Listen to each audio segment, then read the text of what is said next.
in bringing this old Sioux valve grinder back to life, it was missing a whack of pieces, one of which was the micrometer sleeve that goes over this shaft. It's in thousandths of an increment to tell you how far you've brought the stone forward in grinding the valve, so you know how much to take off the tip when you're doing a valve job, a valve grind.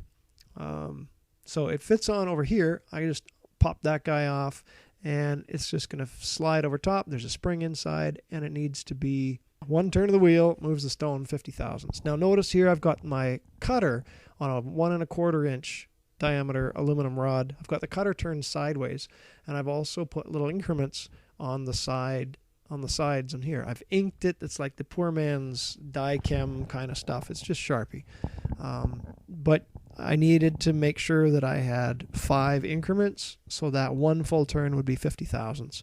Worked out to be about 0.725 spacing to get it to line up nicely on here. Now I know what you're thinking. Shouldn't there be an online calculator for this? And you're right. If you Google it, there's a bunch of other places. There's blocklayer.com, and you can put out a timing tape, which punch in the diameter of like your lathe chuck, and you could wrap it around the chuck and then be able to divide it into wonderful degree increments. Problem is, for one rotation, 50 thousandths, you need to have this thing go 7.2 degrees, and you're not going to find that on a timing tape. So once I've got them marked out, I carefully take a look at it, and I move the carriage over, digging a groove into the aluminum rod to make all of my the depths of cut the same, or length of cut, I guess. I need to put a stop in there. So an easy way to do a stop is just a C-clamp on the sides of the lathe ways. So I'm just clamping that into place. See if I like it. Apparently I used one of my cheapest, awfulest C-clamps, and it was not really staying put where I wanted it to go. But whatever. You clamp her down, it stays, life will go on. But you want it consistent, because you don't want to have crazy looking cuts that are all drunk. Unless you're drunk, in which case that works fine. Apparently my C-clamp is drunk. Had to move the carriage out of the way, taking a good look at that. Probably a good time to use colorful language. Anyways, there we go. I think I'm happy with that. All right, break it up, back to work. Then pull it out, move it over, eyeball it as close as you can. And if you're out a little bit, really, you're going to be out like a 10,000th of an inch, really. It'll be fine. Not like a 1970s Sioux valve grinder is a precision machine. Anyways, this is kind of fun. A better way to do this would be to have some kind of a gear or sprocket in the gearbox of the lathe that you can lock the lathe, whatever increment you need it to be. But again, 7.2 degrees, that's not going to happen. However, I may get to that at some point. I looked inside, and it looks like there's a place I could put a gear. I might get like I don't know what kind of tooth gear. Just trying to think of the future. My idea was to be locking the gears that run the automatic feed, but that didn't work too well. It's I couldn't lock them in a way that made sense. Anyways, breaking off the chips, give it a spin. All looks pretty equally spaced. Should be dandy. Then we got to do, like, each one of those is 10 thousandths. So now we got to do in between, and I split that, and I could do the 5,000th increments. And so I just took this measurement, whatever I said it was, cut her in half, and then I measured off of each already cut line so that I could figure out where the exact center was. Apparently, for your lucky pleasure, 0.350 of an inch is what I went. And that may not be exactly where the center is, but I measured off one line, measured off the other line, and then wherever those two lines are is the center. So that worked pretty slick. Now, how can you go wrong with this? I did one of these previously and videoed it, and it sucked. And what I did is I had a compounding error. I just started with one line, and I went all the way around 1,000th of an inch at a time. But if you're off even a teeny smidgen, at some point it doesn't all line up. So this was a better way to go. Less chance of compounding error issues. So if I screw up, I'm only going to screw up on the 4 lines that go in between the 10 and the 50 thou lines. So this is a 5 thou. The ones I did before were 10 thou. Did I say 50 thou? I don't know. Don't listen to what I'm saying.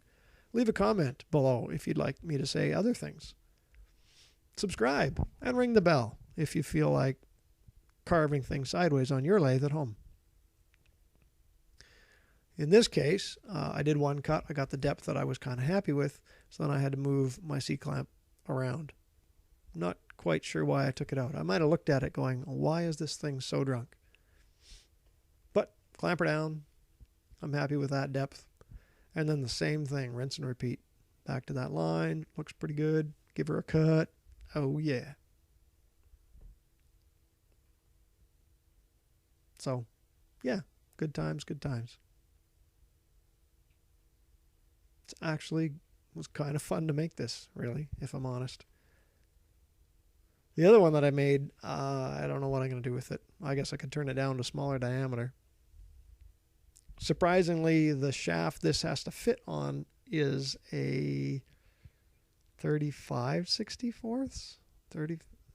I forget what size it was, but it was not a typical size drill, and I had to go and buy one at some exorbitant price just to be able to drill the center the right size. I do have a boring bar that could fit inside a 1/2-inch hole, but it doesn't like me, so I just went and got the right size drill. So there we are. The next part would be to do the 1,000th increments in between the 5 and the 10 thou. And I can't split that in the middle because there's like 4 lines.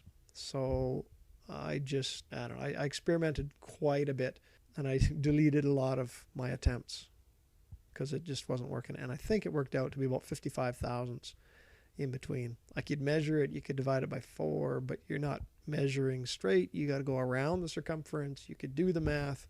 I just experimented until it worked. And after a whack of tries and re-inking everything, it worked out fairly well to be 55 thou apart.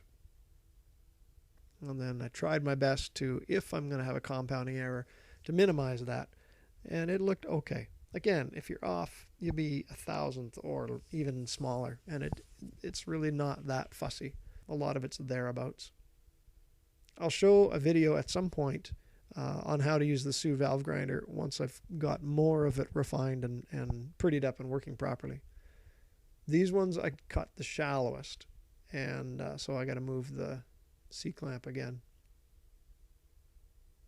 Or I already did. Looks like I already did that, and you weren't looking, and neither was I.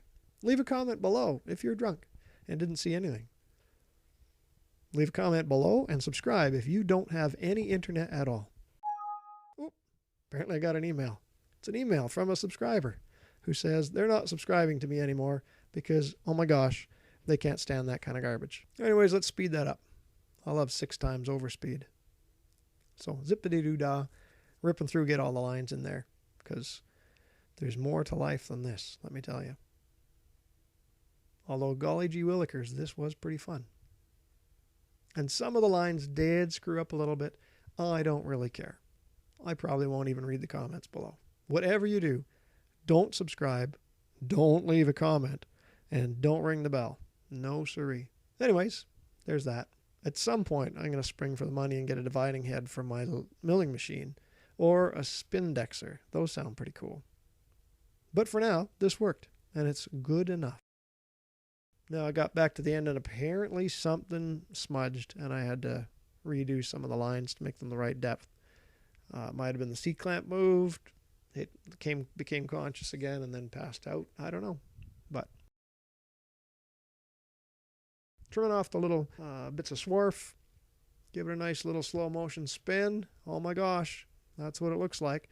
Then I'll spin it super fast with a green scrubby to make it nice and smooth. Pass it off to my son who painted it and put some color in there. And there it is. Ain't she a beaut? Looks very pro.